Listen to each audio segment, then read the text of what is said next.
বাংলাদেশের সাম্প্রতিক বন্যায় আক্রান্তদের সাহায্যার্থে গত অগস্টে গণত্রাণ সংগ্রহের ঘোষণা দিয়ে ব্যাপক সাড়া পেয়েছিলেন বৈষম্যবিরোধী ছাত্র আন্দোলনের নেতাকর্মীরা। তাদের আহ্বানে সাড়া দিয়ে অসংখ্য মানুষকে তখন ট্রাক ভরে ত্রাণের মালামাল নিয়ে সমবেত হতে দেখা গিয়েছিল ঢাকা বিশ্ববিদ্যালয়ের ছাত্র শিক্ষক কেন্দ্রে। ধর্মবর্ণ নির্বিশেষে হাজার হাজার মানুষ নগদ অর্থ দিয়েছিলেন ত্রাণ তহবিলে। ছোট বড় অনেকেই তখন নিজের জমানো অর্থ দান করতে মাটির ব্যাংক হাতে হাজির হয়েছিলেন টিএসসিতে, যা দেখে কেউ কেউ আপ্লুতও হয়েছিলেন। কিন্তু ত্রাণ তহবিলে জমা পড়া সেই সব অর্থ বন্যার্তদের সহায়তায় ঠিকঠাক ব্যবহার করা হচ্ছে কিনা সেটি নিয়ে গত কিছুদিন ধরেই সামাজিক যোগাযোগ মাধ্যমে এক ধরনের আলোচনা চলছিল।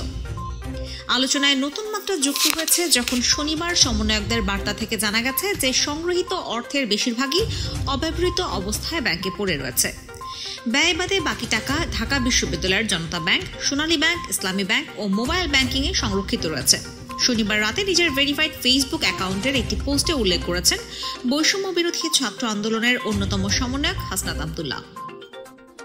মূলত এই পোস্টের পরেই ত্রাণ তহবিলের টাকার আয় ব্যয়ের স্বচ্ছতা নিয়ে নতুন করে প্রশ্ন উঠতে দেখা যাচ্ছে। বিভিন্ন মহলে চলছে নানা আলোচনা সমালোচনা।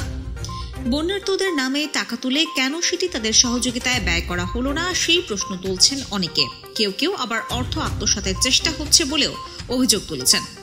কিন্তু প্রকৃত ঘটনা আসলে কি? তহবিলের টাকা বন্যার্তদের সাহায্যে ব্যয় না করে ব্যাংকেই বা রাখা হলো কেন? বন্যায় ক্ষতিগ্রস্ত 11টি জেলার মানুষের জন্য টিএসসিতে গত 22 অগস্ট গণত্রাণ সংগ্রহের কর্মসূচি শুরু করেছিল বৈষম্য বিরোধী ছাত্র আন্দোলন।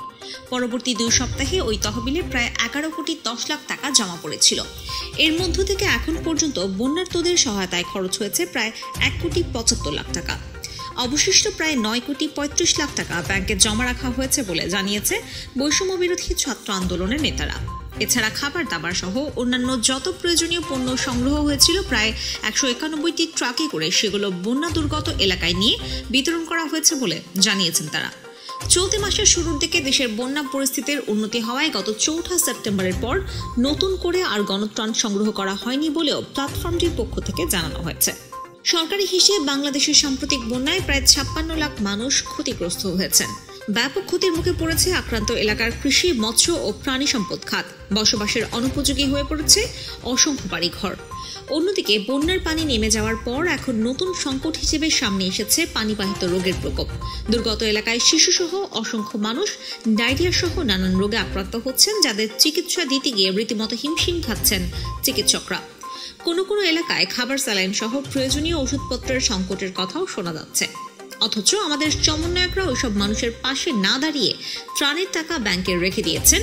ক্ষোভ প্রকাশ করে বিবিসি বাংলাকে বলছিলেন ঢাকা বিশ্ববিদ্যালয়ের শিক্ষার্থী নিলয় মাহফুজ।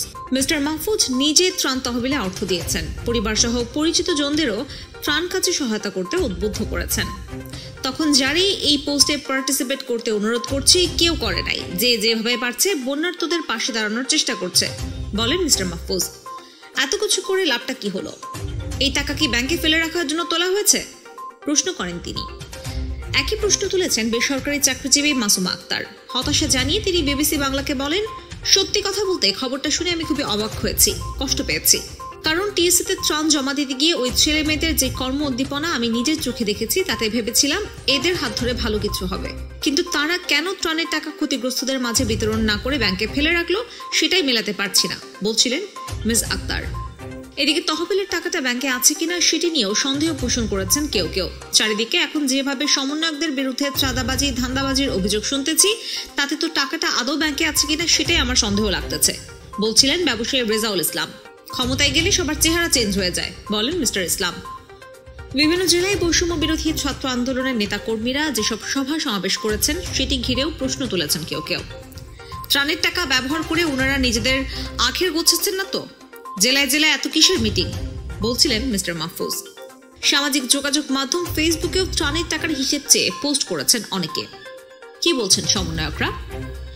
বন্যার্তদের সহযোগিতার উদ্দেশ্যে গঠিত ত্রাণ তহবিলের যে 9 কোটি 35 লাখ টাকা ব্যাংকে রাখা হয়েছে, সেটি নিয়ে দুশ্চিন্তার কিছু নেই বলে জানাচ্ছেন বৈষম্য বিরোধী ছাত্র আন্দোলনের সমন্বয়করা।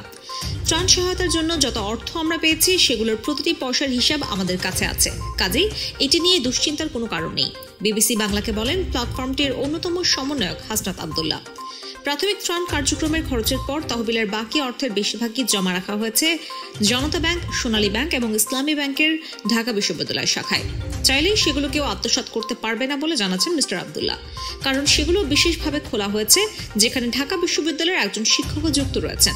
তিনি সহ আরও 2 জনের সম্মিলিত সিগনেচার ছাড়া কেউ টাকা তুলতে পারবেন না বলছিলেন ওই সমন্বয়ক।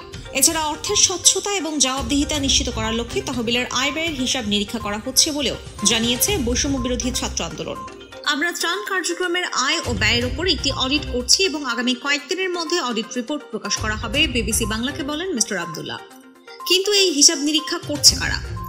সিএ ফার্মের প্রফেশনাল ব্যক্তিদের দিয়েই নিজ দায়িত্বে এটা আমরা করছি, যাতে পরবর্তীতে কেউ কোনো অভিযোগ বা অপবাদ দিতে না পারে বলছিলেন বৈষম্য বিরোধী ছাত্র আন্দোলনের অন্যতম এই নেতা। প্ল্যাটফর্মের পক্ষ থেকে বিভিন্ন জেলায় যত সভা সমাবেশ হচ্ছে সেগুলোতেও ত্রাণের কোনো অর্থ ব্যয় করা হচ্ছে না বলে নিশ্চিত করেছেন তিনি। যদি কেউ দেখাতে পারে যে আমরা ত্রাণ তহবিলের কোনো টাকা অন্য কাজে ব্যয় করছি, তাহলে যা শাস্তি দেওয়া হবে বিনা বাক্যে সেটা মাথা পেতে নেব বলেন মিস্টার আব্দুল্লাহ। কিন্তু প্রশ্ন হচ্ছে, ঢাকা ও ঢাকার বাইরে যাতায়াত, থাকা খাওয়া এবং অন্যান্য খরচ তাহলে কোথা থেকে আসছে? বৈষম্য বিরোধী ছাত্র আন্দোলন শুরু করার পর থেকে সাধারণ মানুষ স্বেচ্ছায় আমাদের সহযোগিতা করে আসছেন, এখনো করছেন বলেন মিস্টার আব্দুল্লাহ। তবে কারো কাছ থেকে কোনো অর্থ সহায়তা নেওয়া হচ্ছে না বলে দাবি করেছেন তিনি। আমরা শুধু সেবাটা নিচ্ছি, এক্ষেত্রে কেউ তাদের গাড়ি দিয়ে আমাদের পৌঁছে দিচ্ছেন, অনেকে থাকা খাওয়ার ব্যবস্থা করে দিচ্ছেন, এভাবেই চলছে যোগ করেন তিনি। তবে এখন যেহেতু এটা নিয়েও কথা উঠছে, সেজন্য আগামীতে কারা কি ধরনের সেবা দিয়ে আমাদের সহায়তা করছেন সেটার তালিকাও আমরা প্রকাশের কথা ভাবছি, বিবিসি বাংলাকে বলেন হাসনাত আব্দুল্লাহ। টাকা ব্যাংকে কেন? ত্রাণ তহবিলের বেশিরভাগ টাকা পরিকল্পিতভাবে ব্যাংকে রাখা হয়েছে বলে জানিয়েছে বৈষম্য বিরোধী ছাত্র আন্দোলন। তহবিল সংগ্রহের শুরুতেই আমরা সিদ্ধান্ত নিয়েছিলাম যে অর্থ সংগ্রহের সঙ্গে সঙ্গে সব খরচ না করে বেশিরভাগই জমা রাখা হবে, বিবিসি বাংলাকে বলছিলেন আন্দোলনের অন্যতম নেতা মিস্টার আব্দুল্লাহ। কিন্তু এমন সিদ্ধান্ত গ্রহণের পেছনে কারণ কি? কারণ আগের অভিজ্ঞতা থেকে আমরা জেনেছি যে বন্যার মতো প্রাকৃতিক দুর্যোগের পরবর্তী ধাপে ক্ষতিগ্রস্ত মানুষগুলোর অর্থ সহায়তা বেশি প্রয়োজন বলেন এই সমন্বয়ক। বন্যার পানি নেমে যাওয়ায় এখন ওই অর্থ ক্ষতিগ্রস্তদের সহায়তায় ব্যয় করা হবে বলেও জানিয়েছেন তিনি। আরও আগে থেকে আমরা ক্ষতিগ্রস্তদের বাড়িঘর নির্মাণ সহ অন্যান্য কাজগুলো করে দেওয়ার কথা ভাবছিলাম, কিন্তু আয় ব্যয়ের অডিট কমপ্লিট না হওয়ায় সেটি সম্ভব হচ্ছিল না বলেন মিস্টার আব্দুল্লাহ। নিরীক্ষা শেষ করে শিগগিরই তহবিলের সব অর্থ বন্যায় ক্ষতিগ্রস্তদের পুনর্বাসনে ব্যয় করার পরিকল্পনাও জানিয়েছেন বৈষম্য বিরোধী ছাত্র আন্দোলন।